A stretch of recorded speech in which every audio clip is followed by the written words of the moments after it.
Assalamualaikum warahmatullahi wabarakatuh.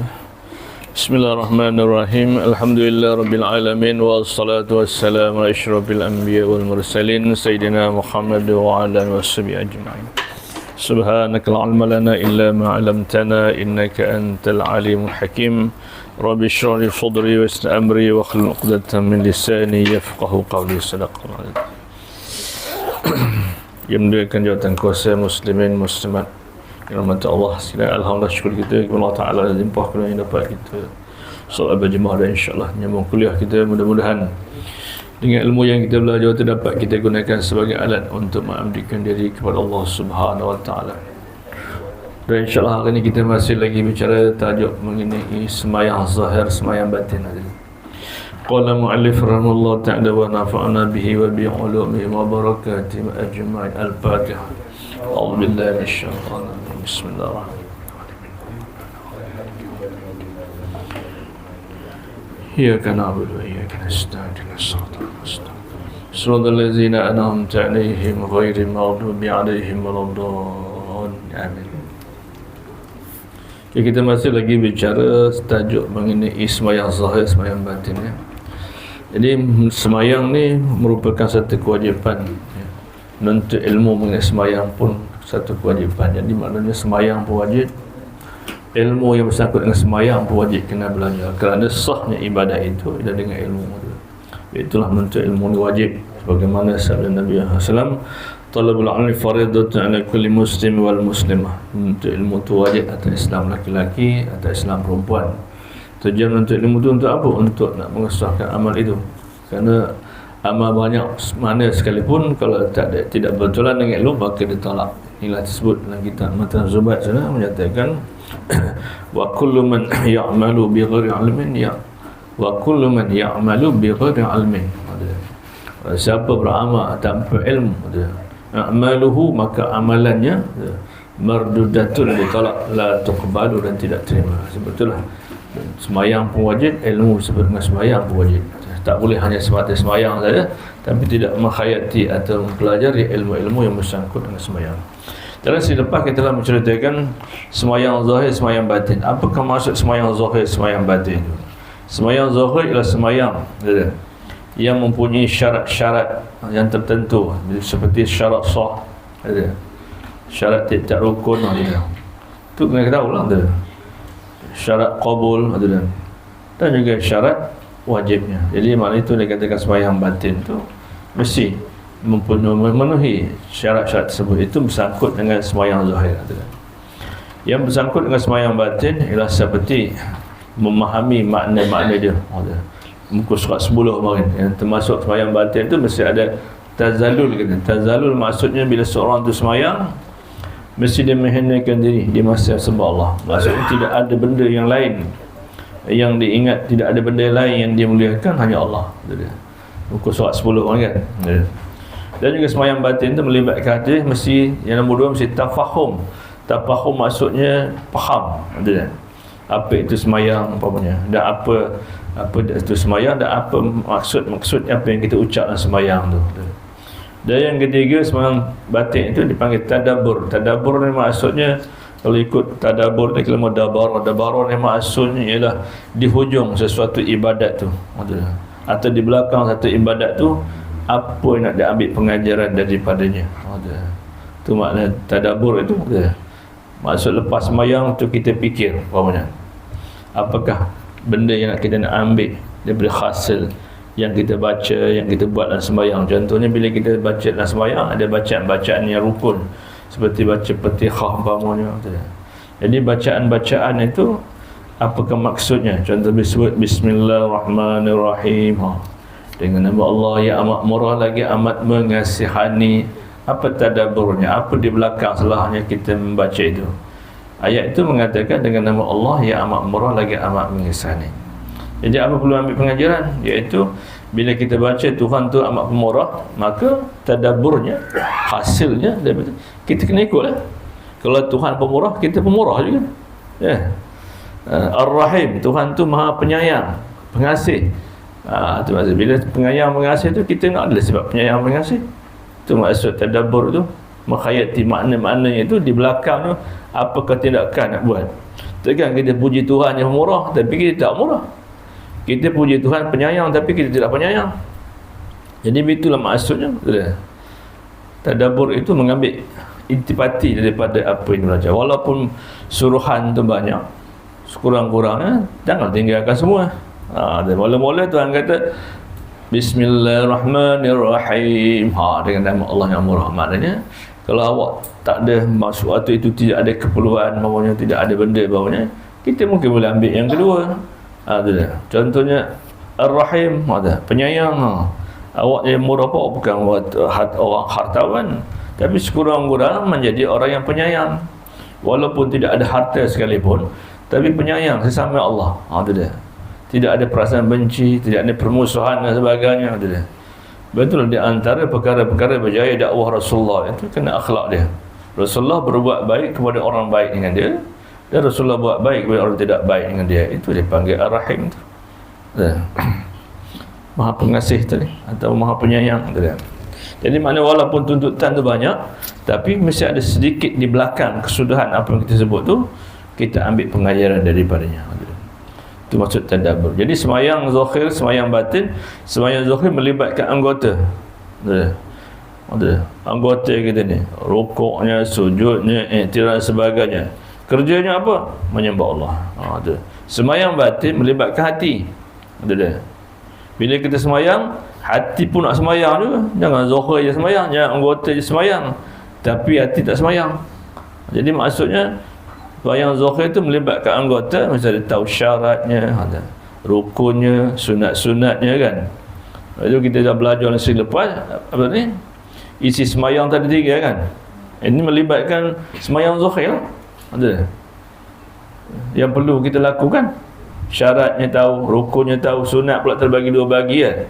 Sunat abad, sunat khairah. Itu semayang zuhur namanya. Yang menyempurnakan tuntutan semayang zahir, semayang luarannya.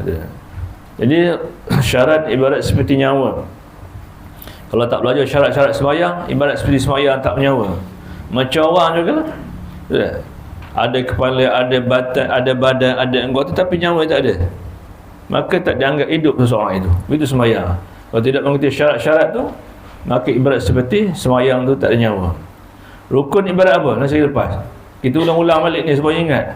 Jangan kata orang tu ngaji apa, bulu kasap ya, dapat ujung kita ulang balik. Syarat ibarat seperti nyawa, tanam kat otak tu. Kalau orang tak ada nyawa, tak hidup.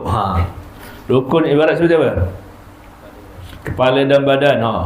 Boleh juga hidup, tapi tak ada kepala badan pun tak boleh hidup. Betul. Kehidupan manusia itu perlu kepada nyawa, perlu kepada kepala dan badan. Baru hidup. Dikatakan hidup. Sunat abad ibarat seperti anggota. Anggota kita tu. Nyawa ada, kepala ada, badan ada, tapi anggota tak ada. Senang nak bawa motor kan maknya tak ada anggota. Nak mula steering, nak tangan, nak nekan minyak, ada kaki. Jadi mana sunat abad tu ibarat seperti anggota. Ada 2 mata, ada 2 telinga, ada 2 tangan. Maka sempurnalah kepala, badan dan nyawa. Tapi kalau ada kepala, badan, nyawa, tapi anggota tak ada, hidup juga, tapi hidupnya tak sempurna. Jadi hidup yang sempurna itu ada kepala, ada badan, ada nyawa, ada anggota. Barulah nak pegang motor, nak ada tangan. Tangan baru dapat 2, kalau 1 payah. Mula motor tu minyak belah kanan belah kiri. Kanan, tapi kalau tangan kanan tak ada tangan kiri dia, jenuh mesti hilang motor. Orang yang mampu apa ni. Sunat khairah ibarat seperti apa? Perhiasan atau aksesori guna semayang tu. Kalau banding dengan manusia, ada kepala, ada badan, ada anggota, ada perhiasan pada badan tu, pada anggota tu. Ada bulu kening, ada bulu mata, ada rambut dan sebagainya. Baru lawa. Jadi kalau tinggal syarat batal, tinggal rukun batal, tinggal sunat abad tak batal, tinggal sunat khairat tak batal. Tapi kalau dapat-dapatnya, bawa semua sekali. Dan kemudian kita mesti mengetahui dalam 4 perkara itu, syarat, rukun dan sunat tu mana yang wajib, mana yang sunat. Kalau keadaan tak uzur, kita buat yang wajib pun buat, yang sunat pun buat. Tapi kalau yang keadaan uzur, buat yang wajib saja. Yang sunat tu kita tangguh pasal ada keuzuran. Contohnya bila kita nak semayang, kita mesti tahu bacaan-bacaan yang wajibnya. Seperti Fatihah wajib kan. Lagi apa? Tahiyat wajib kan. Salam wajib, selawat wajib. Kamu kita kena tahu sempadan-sempadan wajib itu. Kalau datang keuzuran, kita buat yang wajib saja. Sempadan tahiyat akhir hak mana? Sempadan tahiyat akhir. Tahiyat awal tu sunatnya. Sempadan tahiyat akhir mana sempadannya? Daripada botol ke mani. Pendiat. Pasal kalau keuzuran, kita boleh buat yang wajib saja. Kalau buat sabar sunat, saya takut terbatal umpamanya ataupun semput umpamanya. Ada asma pun. Dalam poket ada je tempat tu, hand hailer tu kan. Ini habiskan yang sunat, sedumpuk kau. Buat yang wajib. Jadi sempadan tahiyat akhir ialah dari mana ke mana? Daripada mana? Mulanya daripada mana tahiyat awal, tahiyat akhir? At-tahiyatul mubarakatuh salawatut tayyibah berakhir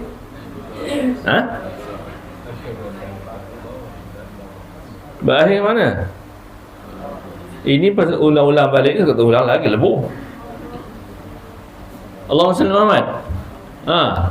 Dah kabur si lepas marin. Tapi tinggal di rumah apa nak buat? Saya kalau ngajar apa kasar ya. Tak jangan panggil. Apa kasar?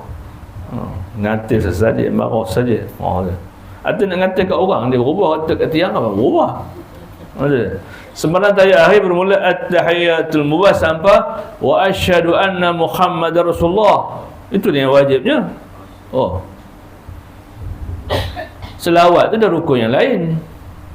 Kan rukun 13. Rukun yang ke sebelahnya selawat. Sekadar selawat yang wajib mana?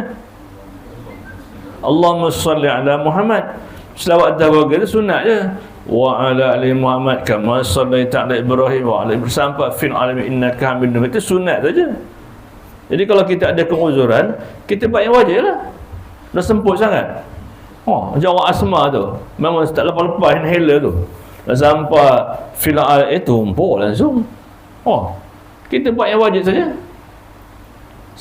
Tahiyat akhir yang wajib, selawat yang wajib, salam yang wajib. Selawat yang wajib tadi, yang tahiyat akhir yang wajib sampai wa asyhadu anna Muhammadar Rasulullah. Selawat yang wajib Allahumma salli ala Muhammad. Salam yang wajib assalamualaikum. Tu jelah. Tak payah nanti sampai fil alamin innaka Hamidum Majid awak dah semput. Atau umpama awak nak terkentut sangat umpamanya. Buat yang wajib lah. Kalau baca Allahumma salli ala Sayyidina Muhammad wa ala panggung, untuk meletup le panggung tu. Kita nak gelak jangan batal kan? Buat yang wajib lah. Wa asyhadu anna Muhammadar Rasulullah. Allahumma salli ala Sayyidina Assalamualaikum. Assalamualaikum. Itu sekadar wajib salam ialah assalamualaikum. Yang afdalnya warahmatullah. Itu pasal bila kita semayang tu bukan saja tahu semayang, kita nak kena apa yang kita buat tu. Kita yang tahu semayang tapi tak kena ibadat yang nak buat tu. Sebab tu kena belajar. Kalau kita dah dan kena, bila keuzuran kita buat yang wajib. Bila tak ada keuzuran campur yang wajib dan sunat. Jangan bila tahu rahsia esok itu saja pula melampau. Telah kena tahu yang wajibnya dia buat ringkas saja je. Buat sekadar wajib je. Yang cerita tadi kalau orang tu dia keuzuran, kalau tak uzur buatlah yang wajib dan sunat. Kerana sunat ni ibarat seperti anggota tadi. Dan insya-Allah hari ni kita menyambung muka surat sebelah. Tak ada khusyuk. Tak ada khusyuk, tak ada tawaduk, mewajibkan seksa walaupun dia semayang. Tapi termasuk orang ni orang yang diseksa juga. Kerana dia lalai dengan semayangnya itu. Sebab itu perlu semayang zahir, semayang batin ni kita nak bagi anggota berfungsi kerja menyembah Allah. Dan kita nak bagi hati berfungsi, hati pun kerja menyembah Allah.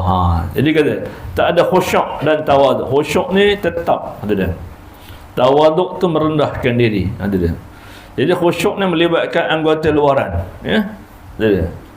Ini pernah ada gambar Rasulullah SAW. Bila Rasulullah melihat seorang lelaki sedang semayang menggaru Menggaru janggut ya, menggaru. Kita boleh menggaru ke apa? Menggaru masuk. Mengusap janggut. Rasulullah kata jika seorang lelaki itu dia khusyuk, dia takkan mengusap janggutnya. Itu makna khusyuk melibatkan luaran. Itu. Tawaduk, tak ada tawaduk, dan itu termasuk dengan dalaman hati. Tawaduk maksud merendahkan diri. Bila kita semayang, kita rendahkan diri kita itu, tak ada benda yang lain yang tinggi, hanya Allah. Tak masuklah. Kalau tidak, kalau tak ada sifat tawaduk, lepas ini nak pergi sana, nak pergi sini, itu maknanya dia tidak merendahkan. Rendahkan dirinya, sepatutnya dia merendahkan diri.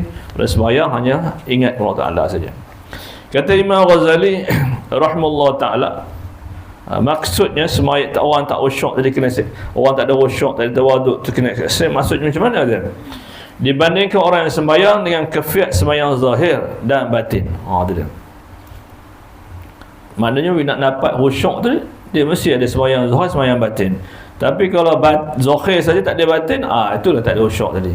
Jadi maksud Imam Ghazali itu, dia kata nak jadi orang yang sembahyang tu khusyuk dan tawaduk, mesti sembahyang zahir, sembahyang batin. Tak boleh salah satu tinggal. Itu dia. Kalau sembahyang zahir saja, batin tak sembahyang, tak jadi juga. Kalau sembahyang batin je, zahir tak sembahyang, tak jadi juga. Contoh sembahyang batin dia kita bila kita sembahyang niat je, tak payah nak sembahyang zahir serukuk, itu pun sesat juga.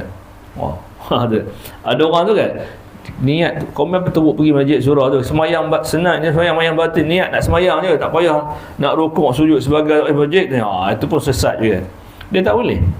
Dia mesti sembahyang zahir, sembahyang batin tu, anggota pun kerja nyembah Allah, hati pun kerja nyembah Allah, mana mahu salah satu. Betul dia.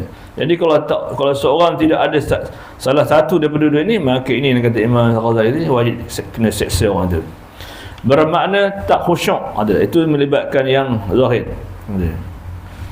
Tawaduk, tidak merendahkan diri dan lainnya, seperti seorang kalau tak ada sembahyang zahir sembahyang batin, kata seperti seorang hadiah kepada raja yang besar, satu perempuan yang sangat cantik, sangat molek rupanya, tetapi mati, tak ada roh. Kalau orang tu tak ada sembahyang zahir sembahyang batin ni, zahir pun zahir melibatkan anggota pun patut kerja menyembah Allah tapi tidak menyembah Allah, batin pun patut menyembah Allah tapi ingat yang benda lain. Ibarat seperti seorang menghadiahkan seorang perempuan yang molek cantik kepada raja yang besar pangkatnya, pemerintahan, tetapi perempuan itu tak ada nyawa. Ini akan dia murka. Nak bagi ialah perempuan yang cantik, atau kita nak bagi orang ialah barang yang cantik umpamanya. Tetapi kita bagi raja itu yang mempunyai kebesarannya, tuanku, kami kampung Pendiak semua nak tekah tuanku seorang perempuan yang molek. Tapi tengok-tengok perempuan tu tak ada nyawa. Macam mana gamaknya?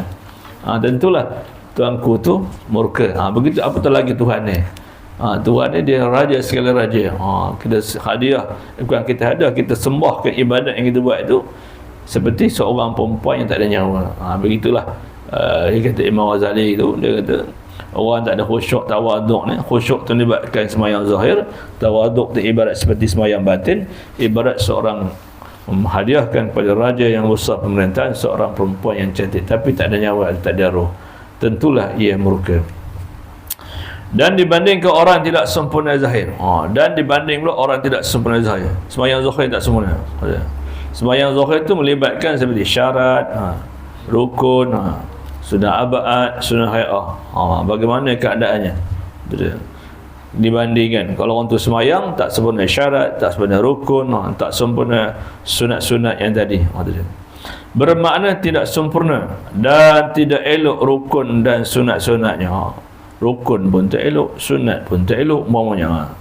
Tapi dia menyembah kepada raja.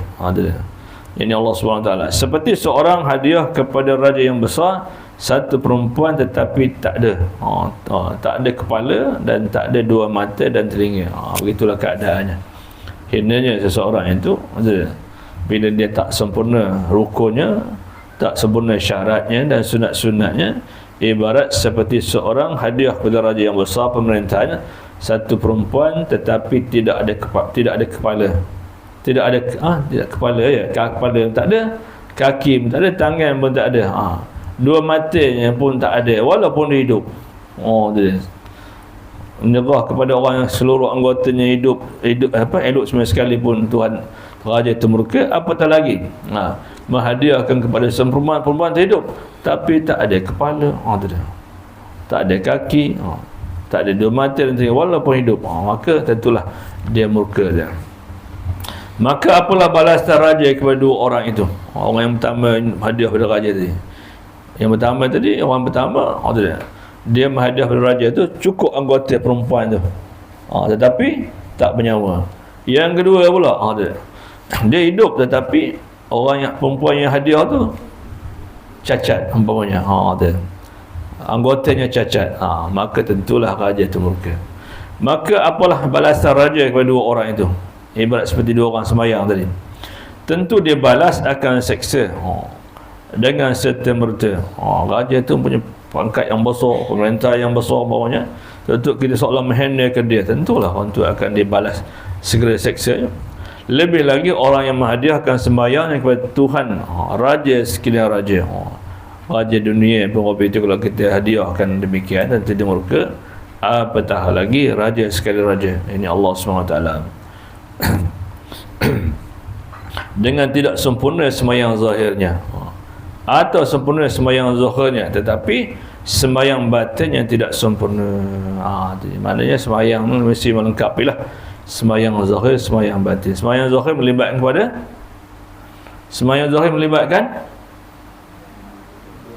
anggota, sembahyang batin melibatkan hati. Jadi kedua-dua itu kerja menyembah Allah. Anggota rukuk, sujud, tidak kerja betul-betul menyembah Allah. Rukuk tu jugalah betul umpamanya, sujud biarlah betul, jangan cincai umpamanya. Begitu hati juga, hati pun kerja menyembah Allah. Maksud bila kita semayang tu, kita jangan lupa pada Allah Ta'ala. Yang lain tu jangan masuk tolak, jangan diraikan. Kalau diraikan, pagi ni ada orang ajak kenduri, satu dia pakai 10, satu lah yang kira labuh lah kemana seorang, lambat sampai tak ingat kita apa yang kita baca. Jadi maknanya orang yang semayang ni ada dua kategori tadi.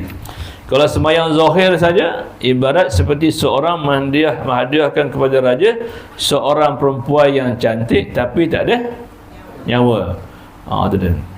Itu kalau yang pertama. Yang kedua, orang tu semayang dia semayang batin saja tapi tak semayang zahir, ibarat seperti menghadiahkan raja seorang perempuan yang cacat. Jadi maknanya tentulah murka dua orang tadi. Setengah orang tu zahirnya elok, batinnya tidak. Setengah orang tu batin je semayang tapi zahir tak. Aku tak payah macam komen tu, aku niat nak semayang lah. Semayang hati. Makan boleh ke niat je? Aku nak makan, kenyang ke? Kena mencari juga. Itu maknanya batin saya tak boleh. Dia mesti berserta dengan anggota yang zahir juga. Jadi begitulah keadaannya. Dia kata, maka apalah balasan raja kepada dua orang itu. Jadi mana orang semayang di dua kategori lah. Yang pertama tadi semayang seolahnya, semayang zahirnya tak sempurna. Ibarat seperti menghadiahkan kepada raja yang besar kerajaannya seorang perempuan yang tak bernyawa, walau cukup sifat. Yang kedua, orang yang semayang batin saja, dia tidak zahir, dia niat saja. Orang yang sampai belajar yang suluk-suluk tu je, yang suluk tak betul lah, tak payah kita niat je, begitu semayang kita niat semayang, tak payah lah kita nak pergi nak ambil uduk dan semayang dan sebagainya, cukup kita niat semayang udah lah kita. Begitu. Itu pun termasuk juga orang yang menghadiah seorang raja yang cantik, perempuan yang cantik tetapi cacat namanya. Seterusnya, bertuah kita Tuhan suruh semayang. Apa sebab bertuah Tuhan suruh kita semayang? Ada sebab-sebabnya. Apa yang Tuhan suruh tu ada sebab. Ada perkara-perkara yang kita tidak ketahui tetapi Tuhan lebih mengetahui. Jadi kalau kita laksanakan, maka kita akan menjadi orang yang bertuah. Bertuah kita, maknanya orang yang semayang. Maknanya orang semayang orang bertuah. Dan semayang tu tak bertuah. Bertuah kita Tuhan suruh kita semayang. Tahulah kamu bahawa Tuhan suruh sembahyang 5 waktu ialah sebesar-besar nikmat Tuhan yang diberi kepada kamu. Hai orang mukmin, orang yang beriman. Seperti sabda Nabi SAW, tiada diberi akan hambanya dalam dunia terlebih besar kebajikan dan kebahagiaan daripada diizinnya bagi hamba-Nya 2 rakaat semayang. Tu dia. Jadi maknanya fadilat semayang ni merupakan anugerah yang terbesar lah tu dia. Yang dikurniakan 2 rakaat semayang pun sudah mencapai seorang tu makam hamba, apatah lagi lebihan rakaatnya itu. Jadi Tuhan, sebab itu kata pengarang kitab, tahulah bahawasanya Tuhan suruh semayang 5 waktu ialah sebesar-besar nikmat. Apa besar nikmatnya? Kerana kita mensyukur di atas nikmat yang Tuhan beri pada kita itu tidak terhingga banyaknya. Lalu kita gunakan anggota kita, hati kita untuk syukur kepada Allah. Jadi banyak nikmat Tuhan beri, kita tak gunakan anggota kita dan hati kita untuk syukur kepada Allah. Tuhan bagi sihat kan, Tuhan bagi senang, tu nikmat tu. Jadi bagaimana untuk mensyukurinya? Naklah kita zahir dan batin ni kita zahir, kita lakukan untuk menyembah Allah. Kerana sebenarnya banyak-banyak nikmat tu, banyak sangat kan. Jadi nikmat yang paling besar apa kamunya? Sihat nikmat, senang nikmat, pangkat besar nikmat, anak ramai, cucu banyak, semua nikmat betul. Jadi nikmat paling besar apa? Jadi dengan semayang tu kita menzahirkan batin kita, zahir dan batin kita, tanda syukur kita kepada Tuhan. Jadi nikmat paling besar apa?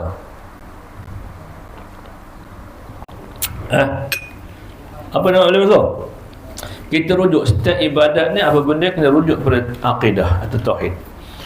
Hebat macam mana fiqh seorang tu, akhir mesti rujuk pada tauhid juga. Hebat macam mana tasawuf seorang tu, kita kena rujuk kepada tauhid juga.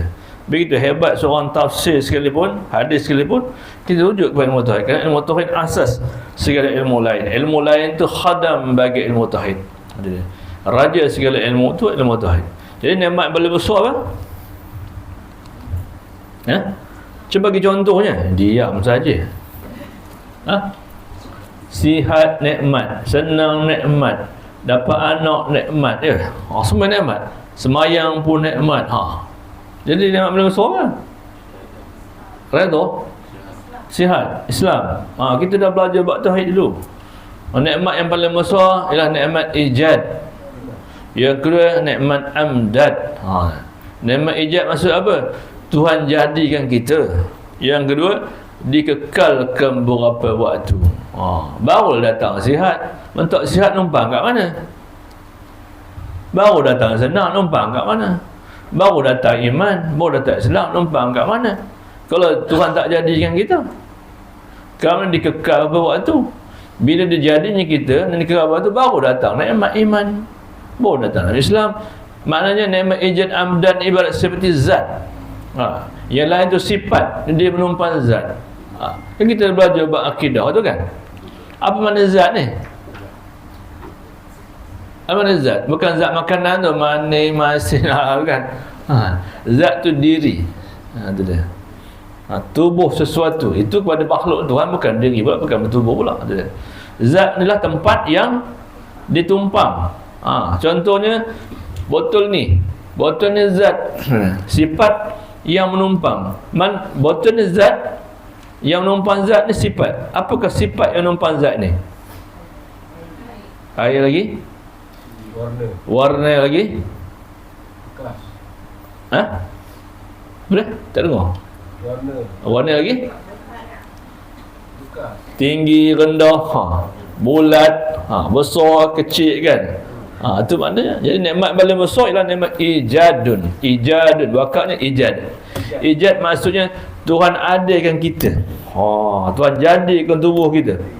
Kemudian amdad, dikekal berwaktu 50 tahun, 60 tahun, 70 tahun. Itu nama tahun-tahun tu dipanggil amdad, dikekal berwaktu. Bila ada nikmat ijad amdad, baru datang nikmat-nikmat yang lain. Itu dia. Jadi nikmat ijad amdad ibarat seperti zat atau tubuh. Bila ada zat tubuh, baru datang tubuh tu merasa sakit, tubuh tu merasa sihat. Baru tubuh tu datang Islam, datang iman. Jadi maknanya zat ijad amdad ni zat, yang lain tu sifat semuanya yang menumpang bagi zat itu. Jadi kalau ditanya mana nikmat paling besar, yang nikmat ijad dan amdad. Ijad maksudnya Tuhan jadikan kita. Itu dia. Amdad Dia kekal waktu. Setengah Tuhan kekal lebih 63 tahun. Setengah tu Tuhan jadi kan, tapi tak ada kekal 40-50 dah tak pandang. Jadi kalau diri yang tak pandang, zat tak ada, lekat ke senang lagi pada orang tu? Lekat ke sihat lagi? Tak ada. Jadi maknanya nikmat ijad amdan ibarat seperti zat, yang lain tu ibarat seperti sifat. Tu dia. Jadi tujuan kita semayang tu untuk nak menzahirkan nikmat tadi. Tahulah kamu semayang tu, bahawasanya Tuhan suruh semayang di waktu ialah sebesar-besar nikmat. Selepas nikmat ijad amdad tadi, tanda zahir dan batin kita sebagai hamba ya, yang diberi kepada kamu, hai orang-orang mukmin, seperti sabda Nabi, tiada diberi akan hambanya dalam dunia terlebih besar kebajikan dan kebahagiaan daripada diizinkan hambanya 2 rakaat semayang. 2 rakaat semayang tu pun sudah besar fadilatnya, tanda kesyukuran kita kepada Allah. Apatah lagi semayang yang melebihi 2 rakaat itu. Kerana ada padanya seperti berikut orang yang semayang tu. Apakah kata orang semayang tu dikatakan berkat ataupun orangnya bertuah? Kerana semayang tu ada beberapa perkara berikut, tanda kita sebagai hamba bersyukur di atas nikmat itu. Seperti pengarang kitab mengatakan, papiha yahsulu lahul khalwatu ma'ahu atau ma'ah. Kerana dalam semayang seolah-olah dapat baginya berkhalwat dan bersekali serta Tuhannya. Semayang tu ibarat seperti orang tu dapat bersunyi-sunyi, bersembang-sembang dengan Tuhan. Bukan makna kalau khalwat di segi zaman sekarang tu maksud seorang lelaki seorang perempuan ya, berduaan kan, tu khalwat di segi berseluk yang lain, daripada penjelasan yang lain. Itu maksudnya khalwat tu. Sebenarnya khalwat tu maksud seorang tu bersunyi-sunyi dengan penciptanya, dirinya dengan Tuhan. Satu hamba, satu Tuhan, 2 orang. Tapi khalwat di segi syariatnya iaitu seorang laki-laki dengan perempuan sembunyi daripada orang. Itu dia. Mereka berdua-duaan, itu khalwat. Itu dia.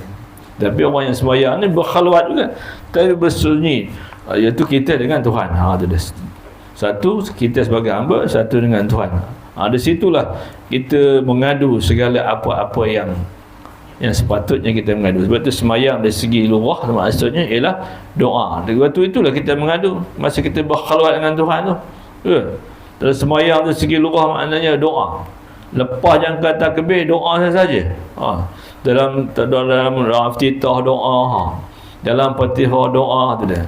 Duduk antara sujud doa. Ketika itu masa berkhalwat kita mengadu pada Tuhan di atas hajat-hajat kita. Dalam doa iftitah tu selesai kita muji Tuhan dia. Lalu kita ngabarkan inna salati, sungguhnya semayangku lagi, wa nusuki, ibadat aku, dalam masa berkhalwat tu, wa mahyaya, lagi apa? Hidup aku, wa mamati, mati aku lillah rabbil alamin. Situ masa berkhalwat kita mengabarkan sungguh semayang aku ni, ibadat aku ni, hidupku dan mataku semata-mata kerana-Mu. Pasal kita ni hidup dengan dia. Sebab itu kalau kita belajar tauhid, Tuhan tu maksud dari segi lughah tempat tumpangan. Maksudnya segala hamba Allah semua numpang kat dia. Duduk pun numpang dia, kau tak bagi duduk. Tampil orang tu bisa panggung, mana boleh duduk? Baring je. Berdiri pun numpang dia. Berjalan numpang dia, semua numpang. Nak makan pun numpang dia. Kalau tidak bagi makhluk kita, tak boleh makan. Tengok itu hidup, tengok ini hidup. Apa tak boleh makan? Sebab itu makna Tuhan dari segi lughah tu maksudnya tempat tumpangan. Semua numpangan dia. Itu dia. Kerana nak jadi Tuhan tu mesti ada 2 sifat. 2 sifat tu hanya pada Tuhan saja. Sebab tu kita tumpang dia. Orang Islam numpang dia, orang kafir numpang dia, semua numpang dia. Pasal nak jadi Tuhan tu hanya dia saja. Pasal nak jadi Tuhan mesti ada 2 sifat. Yang pertama, sifat yang ada pada Tuhan tu dipanggil istirda, terkaya di sekalian makhluk. Sebab tu kita numpang dia. Ada orang numpang orang susah. Kalau dengan orang lah, tak ada kan. Tu numpang orang senang je. Yang kedua, sifat ada Tuhan, sifat kedua mesti iftikarun, berkendak sekalian makhluk kepadanya. Jadi 2 sifat tu hanya pada Tuhan saja. Sebab tu kita tumpang dia. Dalam kita belajar akidah kita dah belajar ya. Arti Tuhannya ialah tempat tumpangan. Makna Tuhan, apa juga ilmu mesti rujuk pada nama Tuhan. Dia puncak atau punca segala-galanya. Makna Tuhan ialah zat yang wajib al-wujud, zat yang wajib ada, tak terima sama sekali Tuhan tak pandang. Nama Tuhan tu Allah. Allah tu nama je. Tu dia. Jadi makna di antara kelebihan orang yang bertuah sembahyang tu, kata pengarang kitab ni, dia kata kerana sembahyang tu seolah-olah dapat baginya khalwat. Khalwat ni bersunyi-sunyian dengan Tuhan. Dari ketika itulah kita mengadu segala kehendak kita, apa punya. Tuhan tahu manusia ni banyak hajat. Dan sembahyang tu banyak manusia mengadukan hajat. Betul tak? Duduk antara sujud mengadu hajat lagi. Rabbi fili, Tuhanku ampun dosaku, lagi apa? Warhamni, warhamni, kesianlah aku. Tengoklah aku ni, apa-apanya. Aku ni lemah, apa-apanya. Aku ni jahil, tengok. Beri rahmat aku. Lagi apa? Wajiburni ya. Wajib, ya Allah, tampung akan aku, tampung sempurna kurangan-kurangan. Tu warfa'ni, angkat darjat aku. Aku ni jahil, ya Allah, angkat jadi orang berilmu lagi. Warzuqni, kurniakan akan aku rezeki. Wahdini, tunjuk akan aku. Wa'afini, sihatkan aku. Wa'fa'ani, maafkan aku. Ketika itu mengadu. Tu. Betul, orang yang sembahyang ni orang yang berdoa. Orang tak sembahyang ni dia sombong, tak nak doa. Tengok sihat, okey lah, sakit sebaru. Bila sakit baru lepas. Allah sembahyang hidup. Tu dia. Ketika sakit pun nyebut Allah. Tu dia. Sebab tu sebelum sakit dah nyebut Allah kan. Tu dia. Tu macam manusia. Tu. Kalau sakit baru Allah saja. Lepas sembahyang lebuh, surah tak nampak, masjid tak nampak. Tu. Yang kedua, wal infiradu bihi.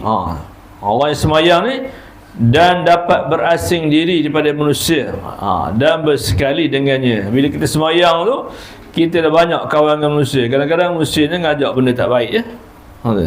Bila kita sembahyang, kita berasing dengan manusia dan kita hanya bersama Allah Ta'ala saja.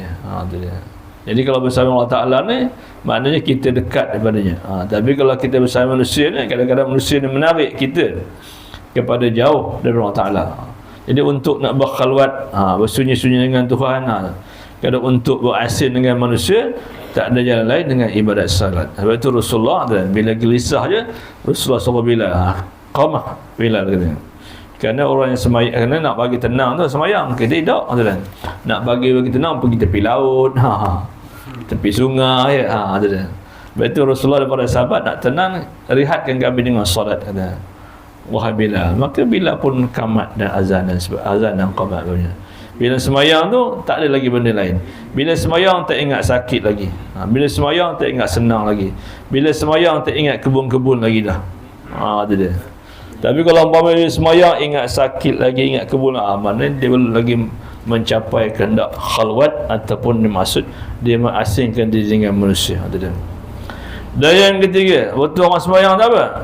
Wal mujalasatu lahu, dan seolah-olah dapat kedudukan bagi orang yang sembahyang dengannya. Maknanya orang yang sembahyang orang sentiasa menghadap. Orang yang dapat kedudukan. Orang yang sentiasa menghadap tentulah orang yang dekat kan. Nak menghadap dengan raja mesti orang dekat dia kan. Kalau jauh senang menghadap raja. Dan menghadap raja ni payah pula nak temu janji pula. Kadang sambung sibuk. Tapi menghadap raja segala raja, tak ada temu janji. Bila masa yang ngadap, siang boleh ngadap, malam boleh menghadap. Jadi orang yang sembahyang ni dia seolah mendapat kedudukan yang tinggi kerana menghadap raja, segala raja yang tak perlu ada temu janji. Itu di antara kelebihan sembahyang itu. Kita 7:30 nanti ya? Boleh kan? Pada subuh lewat, mana berhenti pun lewat. Paling tak ada pukul 10:30.